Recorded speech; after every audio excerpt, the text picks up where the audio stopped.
Ry'umureberezi w'amakanisa g'abarokore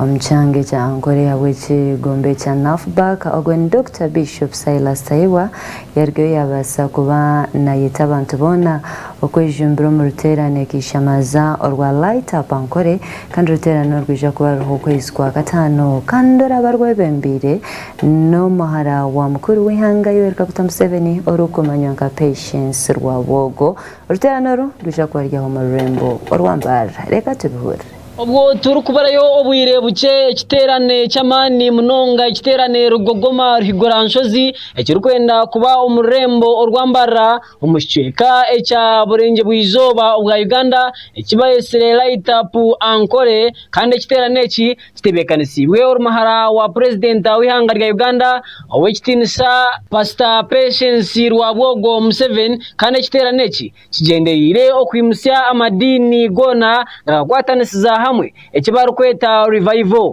ekiterane eki nikiza kubaho ebiro byo kwezi 14 okwisye 2018 okwezi kwa gatano okumwaka gwa mukamarahanga ogwo guturumu ogwe 2024 akishayi echa Boma Grounds omurembo rwitu Rwambarara mbwenu erizoba nkomulingo gumwego kwetebekanisiza ekiterane eki echa Light Up Ankole omurembo Rwambara bagiraho orukiko rw'amani munonga ahali Las Vegas bariyo bakwetebekanisiza okuba kubasa kutayisa uruterano orwa Light Up Ankole obahaba harimo ba bishop bari kuruga omadini gatari gamwe na gamwe amadini yagekikristayo hamwe nabo abamungu mwema na nabo abaryo mu kitongore echa Nafback ekiri kugita amakanisa agona agamungu mwema omurikiko ru abembezi b'amadini batari bamwe na bamwe bikirizana kubashimiye kubani begita kandi bakakora hamwe nkentumwa za ruhanga angwa kuba Yesu yabe nazo miguru akasiga yagambira entumwa ze ngo bakwatanise haza babone kweterwa izina rye orukiko ru rwabarwebembirwe w'ekitinisa umuhereza wa ruhanga Dr. Bishop Silas Taiwa kandi oguntu wori umureberezi w'amakanisa agona agamungu mwema omukicweka echa Ankole kandi argayo akatushobora ekigenderwa cy'orukiko ru kandi abwembabaza ruhanga nanyempirwe omugishago ko cyaringa ekiterane cy'mpaka cywire hamwe na mugenzi wanjye kandi onyongirwaho Bishop Nathan Ahimsewe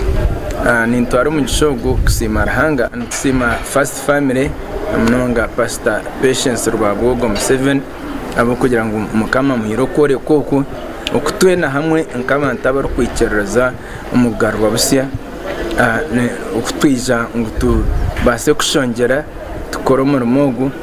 tuhike akurebera kimungu Ankole yagaruka yahinduka icyo mugasho umuyanga ryona ahabu umurimo gwengire kandi umunyamakuru witu yatunga hakagishaka amani munonga yagamba ho no mureberezi w'amakanisa ga Full Gospel Church omuri kiruhura owekitinisa Bishop Patrick Kwefuga kandi nawe yargaye yatshobore bi okwegayita kwitu kogaruka gukora conference egi okuba ekiginge narshi obutandikiro bwogaruka gukora revival eyabireho kiryumbya handikirwe iki cyo kwegayita Bible nejya kumuruguma hamwe mwakwatanisa esiyoni ryamanya kuyabengi banye wende cyamadini garkwegayitara wese babonye kumanya futuri y'abakristo ahabo okwebaganisamo nukuretera umbiro rwa Kristo kurwara abantu banyomana bangana bagamburana kandi baryumbirwa abo kubikigere kikagera mukono kiti ongasiriki abo katwenda tuyumbirwa Kristo kandi kutaganiraho no mureberezi w'amakanisa agona gamungu mwema omurembo Rwambara owekitinisa Bishop Davis Arizona nawe gargaye yagire byatshobora ya okwegeta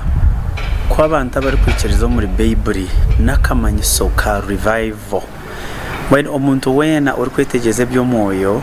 nakyetegereza ngo warebe kanisa yihaho ensharo yashenye bisika omanye ngo revival buzuma yatandaka kandi arabahereza baruhanga nka Benhin owagambira ryeje revival na nyonyonka mukama kangambira about the revival so many people batweni bagamba ryeje revival so nyoni ndeba ngo akana kamanyiso kahango habwa revival kureba Anglicans Pentecostals nibimuka abari kwikiza mu izina rya Kristo kubasa kukwatanisa hamwe bakaburira hamwe njiri bakega hamwe buzima itwe nitucyakira munonga kandi kitushemeza munonga kandi kutwaganiraho na Bishop Nathan ayimbisibwe n'umureberezi w'amakanisa ag'Kristayo muri South Ankole Diocese nawe yargayo yagira byatshobora hakiterane iki nicyo kimwe education Pastor Patience wabogo n'wagitantire kandi yareba revival yabero mu East Africa yaro muri mugo yakozire atitwe abijukuru ninga abana bahara baba revival batantire ito revival egum mekono yitu nabwo cyo nte kwatanisa tubure kigambo cyarahanga kandi ko muri mugo kandi rahanga hego kitinze. All this is for God's glory, not for the glory of himself. No, it is for God's glory. Now which I wish him more hanga wish tinsa kutara kwatanise kakuru muri mugo ahamheru wishara kamoto urumuntu nije ko yo akwanjura nintina abanje abaryanjura nkomwe ninga babiri kandi tura na Yesu myaka mingi ahabwaci tarakozise mu gishagwe rahanga kukujuna ni ukugenda kugambira abandi ukabombeka kandi abakije muri Yesu kandi abandi bebembezi b'amadini nabo bargayo bagira ikibatsoboraho akikwatiye nortera noru orwaraitapu Ankole ortebekanisiwe mhara wa mukuru w'ihangari ya Uganda wekinisa Pastor Patience rwabwogo Museveni ngukandi mbamusima bwo kwizuka ikigambo cya Ruhanga no kugara revival muri Ankole kandi mbamusimira cyarimwe turiyaha w'intekatekezo twenda kusima abahereza barahanga okurwa mu madini gon abe kambire kutebekanisa oriterano urwa light up Ankole region barukuza kubaho ebiro 14 okusite 18 ukwezi kwa katano kandi ubu 2014 tutandika n'oriterano rwaba shaija bonka ntujya kuba twina oriterano rwaba shaija urukuza kuba rwebembeirwe umushaija wa Pastor Patience 7 rwabogo umwami Odrek rwabogo rukuja kuba nayigisa abashaija okurga shayibiri zakasheshe mpaka shaha 12 zo mwabazo mbwenu nimpuranye no kusema hangu rahanga aba abantu aba basize kwija Anglican Church, Pentecostal Church abe gira mu kintu cy'ikuyati kibaretera n'ikibagambira nsima rahanga kandi kugira ngo rahanga ya ijukankore ntija ahaboriterano urukongera kufukura amaziba ga revival yabo iriho mu 13 mbwene rahanga akitereha aha mutuma kugira ngo tuje tugarike tufukura amaziba aga revival nicyo kitureto mu mbara heje kubaho umwe nweje kugira okuguma bagamba ibintu babyetegereza namu basasirana bagendera hamwe kwatansa mohari intunguka mohari yo kutina kibi nese negendo mesho government yensin kirkwenda nanga kanga muntu umukiragire cyo kugira ngo kunde mugenzi wangu ko kwekunda baje ugaricyo kunde naranga ibi byombi bije ko kutungwa muri conference tina ranga no kundana ko umutaro mugenzi we ibirungi byonana mu bibiri kigambo cye icyo businge ngo abantu banje ko baryeterana abar kunyeterwa bayeteyisa bareka ibyo kushisha byabo banshirura nanye ndiyayo mu iguru mbasasire byabo ntambire nensi yabo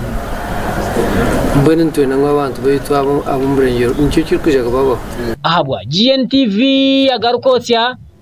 ndikirinto nahabwe umurembo rwambara twagaruka mu ishengero ry'ituri ya Uganda